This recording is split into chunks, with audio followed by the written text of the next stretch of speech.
ഒരു ഓപ്ഷൻ ചോദിക്കാറുണ്ട്. അങ്ങനെ 10th ശേഷം 12th ചെയ്തിട്ടില്ല, 12th ഇല്ലാതെ തന്നെ എങ്ങനെയെങ്കിലും ഒന്ന് പുറത്തു പോകണം എന്ന് ആഗ്രഹിക്കണേ, എന്നാൽ ചെന്നിട്ട് ഒരു കോഴ്സ് കഴിയുമ്പോൾ ഒരു ജോബ് ഗ്യാരണ്ടി ഉള്ള ഒരു പ്രൊഫഷൻ ഏതാണെന്ന് ചോദിച്ചു കഴിഞ്ഞാൽ സിംഗപ്പൂർ ഹോസ്പിറ്റാലിറ്റി മാനേജ്മെന്റ് റിലേറ്റഡ് ആയിട്ടുള്ള കോളേജസിൽ നമുക്ക് ചെയ്താൽ അങ്ങനെയുള്ളൊരു പോസിബിലിറ്റി ഉണ്ട്.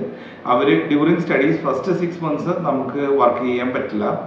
അതിനുശേഷം അവർ വിത്ത് പെയ്ഡ് ഇന്റേൺഷിപ്പ് ആയിരിക്കും. അങ്ങനെ ആ കോഴ്സ് 1.5 year നമ്മൾ കംപ്ലീറ്റ് ചെയ്തതിന് ശേഷം നമുക്ക് അപ് ടു 4 to 5 years നമുക്ക് അവിടെ ഒരു വർക്ക് വിസയിൽ നിന്ന് നമുക്ക് അത്യാവശ്യം നല്ലൊരു ഏണിങ്സ് ഉണ്ടാക്കാവുന്നതാണ്. പിന്നീട് അതിനുശേഷം നമുക്ക് വേറൊരു നല്ല രാജ്യത്തേക്ക്, മറ്റൊരു രാജ്യത്തേക്ക്, PR ഫ്രണ്ട്ലി ആയിട്ടുള്ള രാജ്യത്തേക്കോ അല്ലെങ്കിൽ വേറൊരു കൺട്രിയിലേക്ക് നമുക്ക് മാറി നമുക്ക് ജോബ് സെർച്ച് ചെയ്ത് കണ്ടുപിടിച്ച് പോകാനുള്ള ഒരു ഓപ്പർച്യൂണിറ്റി ഉണ്ട്.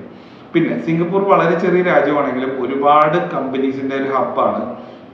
സിംഗപ്പൂർ ഒരുപാട് മൾട്ടിനാഷണൽ കമ്പനീസ് അവിടെ ഓഫീസ് തുടങ്ങിയിട്ടുണ്ട്. Logistics related